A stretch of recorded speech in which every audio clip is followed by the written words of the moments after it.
Janten jangan upami bade maruruh mah perkebunan di wilayah Tarajo mah tahun 18 anu tidituna Tuan Bowen bagus di dinya di ACD dinyakan dan masyarakat berkembang nyaranakan siti nanam rada kenging nah kenging di saluran gue itu atas dewasa mah biasa dan susu rumputan kapungkulnya nyanak si kita susu rumputan gitu Bang. Mau nama di pinggir orang di dia di perkebunan jadi di pelakna tadi dia gitu di dia ada cekakil atau tahun mah kapan digaloh pucuk nageku belana ka dia ka Tarajo bahkan ngagaloh digaloh we ka dia itu pucuk nama belana kan apa beri gitu ada bade di kumaha tuh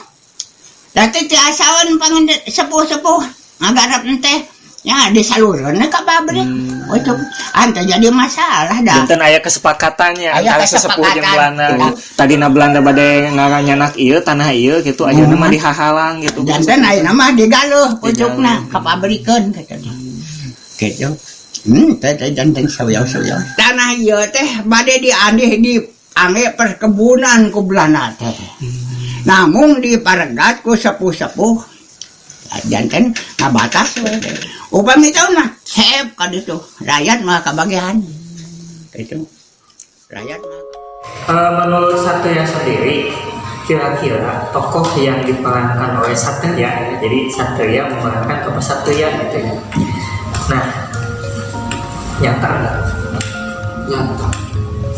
itu pernah dengar ceritanya belum. Oke, jadi pernah dengar ceritanya itu dari Bapak. ya, saya yang nulisnya yang sebutkan. Jadi sebetulnya tentang sosok Satria ini memang sempat dikatakan fiktif antara nyata dan tidak. Nah, yang pertama nyata karena memang saya sendiri ketika menggarap sinopsisnya seperti itu butuh waktu 3 tahun untuk mengungkap tentang siapa sosok Satria ini seperti itu.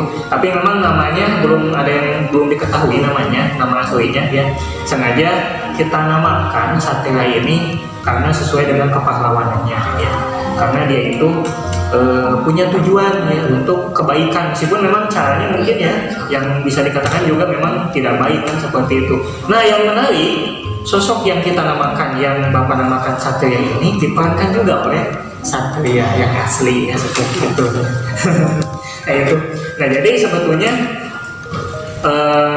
tahun 2018 ya sebelum syuting saya dengan Bobi Miftahul sempat belusukan ke daerah Bojong Gambir.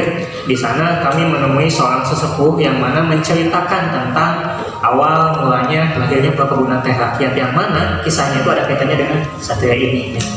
Jadi bisa dikatakan kisah Satria ini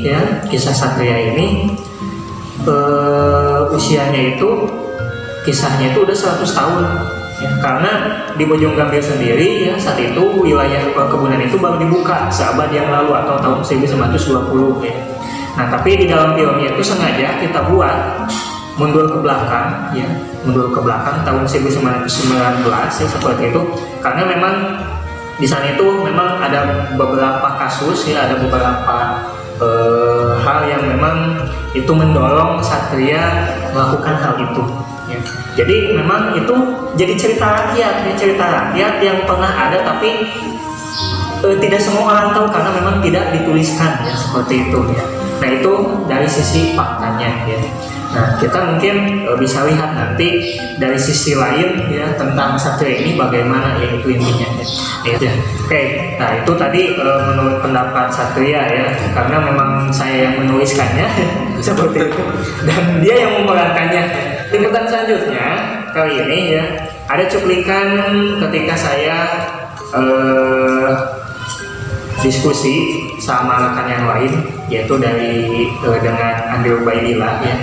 Ini mengungkap tentang sisi lain dari Satria ya. Kalau tadi mungkin gambaran satria secara nyata ya, seperti itu ya.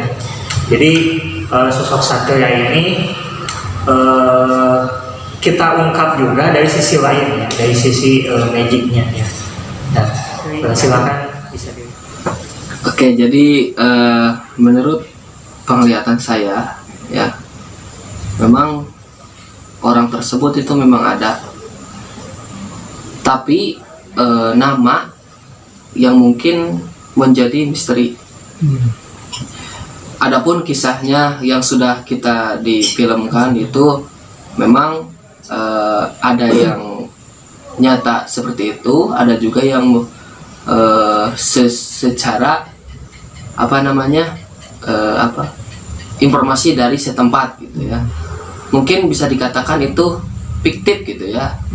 Jadi tidak benar. Nah, adapun ada beberapa ya di dalam film itu seperti mengambil biji gitu ya. Kemudian juga di tempatnya juga tidak di dalam ataupun di halaman, tapi ada tempat mungkin kalau kita lihat di pinggir rumah gitu. Di pinggir rumah itu si orang tersebut itu memang peduli terhadap rakyatnya, karena mungkin rakyatnya sedikit mungkin kalau diibaratkan agak kelaparan gitu, seperti gitu, agak ada ya zaman miskin gitu ya, tidak punya apa-apa, hanya bisa disuruh-suruh oleh seorang ya yang ada di Belanda gitu ya. Nah, seperti itu. Iya. Terus kan di endingnya sendiri kan di sana sebetulnya di sana dimunculkan seorang tokoh ya, kakek-kakek yang diperankan oleh Dito ya, kawan kita ya, yang Dito itu kan memerankan tokoh sesepuh di daerah Bojonggambir itu namanya Aki Satria. Nah, kebetulan sewaktu Bapak mengumpulkan sumber-sumbernya, memang sebetulnya kan tokoh ini ada gitu ya. Dan katanya konon kata beliau juga, beliau itu dahulu memang punya jasa ya, jadi ketika Belanda saat itu ingin memperluas perkebunan Sambawa gitu ya ke daerah Bojonggambir, katanya dihadang oleh tokoh ini ya, oleh Aki Satria ini. Nah, menurut penglihatan Andri sendiri, apakah memang benar?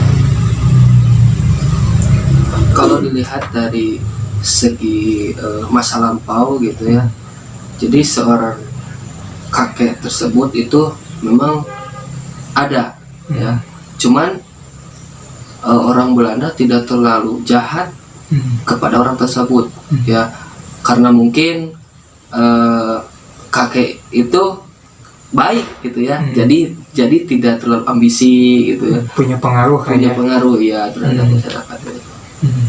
Dan biasanya kan pada intinya kan gini ya, dulu kata sesepuh yang Bapak temui itu kan yang datang ke lapangan itu sebetulnya bukan Belanda tapi bawahannya, kayak centeng-centeng lah gitu, mandor-mandor gitu ya. Iya, mungkin karena memang punya pengaruh ya. Nah itu ya. Ya, terima kasih deh. Itu untuk liputan kita hari ini ya, mudah-mudahan apa yang kita diskusikan secara singkat ini ya, apa yang kami bagikan hari ini itu dapat memberikan manfaat, terutama inspirasi kepada generasi muda, bahwasanya banyak cara untuk kita berkreasi ya, berkreasi. Dan antaranya jangan lupakan sejarah, yaitu dengan mengungkap sejarah melalui film ya, film yang sifatnya disajikan dengan kekinian ya. Jadi berlaku untuk generasi muda ya, hatur nuhun ya Satria ya, selamat bertugas di tempat lain ya, seperti itu. Hatur nuhun juga ya kameramen ya. Ya, nah, seperti itu ya. Mudah-mudahan apa yang istilahnya mudah-mudahan silaturahmi kita tetap jalan ya, seperti itu dimanapun kita berada. Mudah-mudahan kalian sehat selalu. Yang pasti supaya liputan ini terus update ya, jangan lupa like, share, comment, and subscribe ya, yang ditunggu ya. Dari saya Fahmi Taufik Fahija, Saya Satria Bangsa Pandi. bila topik wadaya, wassalamualaikum warahmatullahi wabarakatuh.